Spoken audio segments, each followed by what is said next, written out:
ভারতের বেশিরভাগ শহরই হাঁপানির আঁতুড়ঘর। শুধু শ্বাস নেওয়া আর ছাড়া, অন্তত এইটুকু আনন্দ তো প্রত্যেক মানুষেরই প্রাপ্য, তাই না?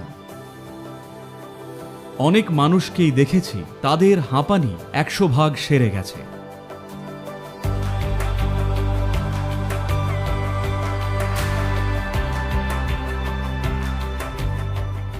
নমস্কার সদ্গুরু। আমি অনেক দিন ধরে ওষুধ খেয়ে আমার হাঁপানি দমানোর চেষ্টা করছি। হাঁপানি দূর করতে বা অন্তত কমাতে আমি কি করতে পারি?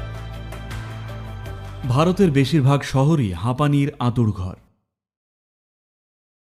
দিল্লি এখন পৃথিবীর একমাত্র জায়গা যেখানে হাওয়াটাও দেখা যায়।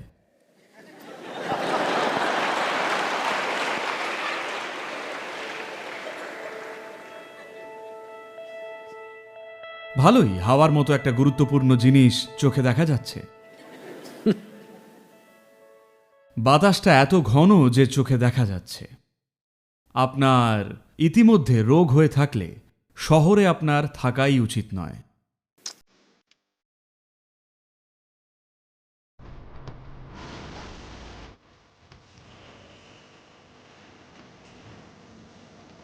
আপনার গ্রামের দিকে কোথাও চলে যাওয়া উচিত। কিন্তু আমার তো চাকরি আছে, কি করব? চাকরি দিয়ে কি করবেন যদি সকাল সন্ধে হাঁপানি ওঠে? গ্রামে কম টাকা পেলেও ভালোভাবে শ্বাস নিতে পারবেন। আমার মতে সেটা ঢের ভালো।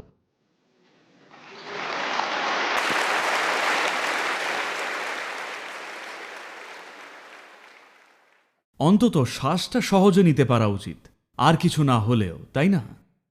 এইটুকু আনন্দ মানুষের পাওয়া উচিত।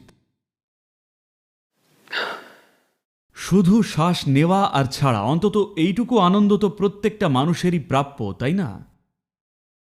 কিন্তু দুর্ভাগ্যবশত সব বড় শহরগুলোতেই এমন অবস্থা, শ্বাস নেওয়া খুব কঠিন। দেখবেন বিশুদ্ধ বাতাস আছে এমন কোথাও থাকলে আপনার হাঁপানির 25 থেকে 30% কমে যাবে। বাইরের এই সমস্যাটা মেটালে ভেতরের সমস্যা সামলানো সাধ্যের মধ্যে চলে আসে।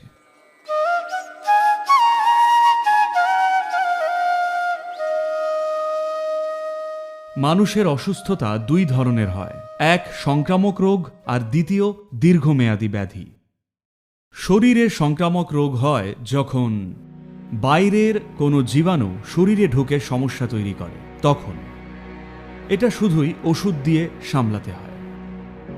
কিন্তু দীর্ঘমেয়াদী ব্যাধির মানে হলো আমাদেরই শরীর সমস্যা তৈরি করছে, রোগটা শরীরের ভেতরেই তৈরি হচ্ছে। যেহেতু সমস্যাটা ভেতর থেকে উৎপন্ন হচ্ছে, তাই সমাধানটা ভেতরেই খোঁজাটা খুব গুরুত্বপূর্ণ।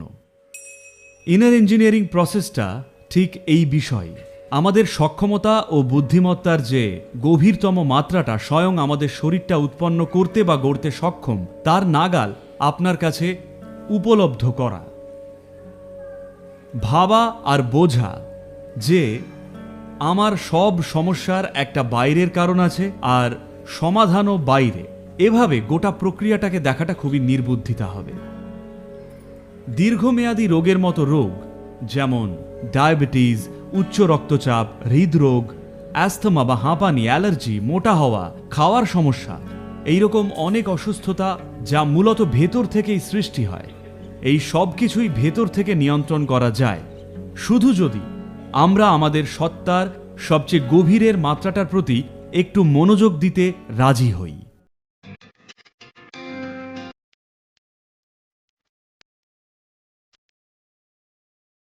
দুগ্ধজাত খাবার বাদ দিলে আপনি দেখবেন অনেক মানুষের ক্ষেত্রেই আমরা দেখেছি তাদের হাঁপানির 100% কারণই হলো শুধু দুগ্ধজাত খাবার খাওয়া। যখন দুধের কিছু খাওয়ার ছেড়ে দিল, হাঁপানি সেরে গেল। বেশিরভাগ মানুষের ক্ষেত্রে তাদের অন্তত 50% সমস্যা হয় দুগ্ধজাত খাবার থেকে। সেটা বাদ দিলে 50% কমে যাবে। বাকি 50% সহজেই সামলানো যায়। দুধ আর দুগ্ধজাত খাবারের সাথে কফ জাতীয় সমস্যার খুবই খারাপ সম্পর্ক আছে। এগুলো এই ধরনের সমস্যাকে খুব বাড়িয়ে তোলে।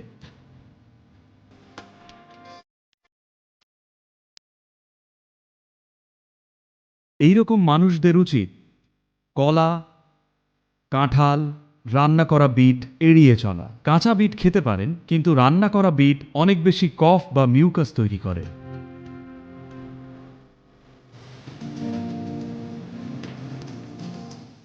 আরেকটা জিনিস যা আপনার প্রতিদিন খাওয়ার ক্ষেত্রে খুবই উপকারী তা হলো মধু।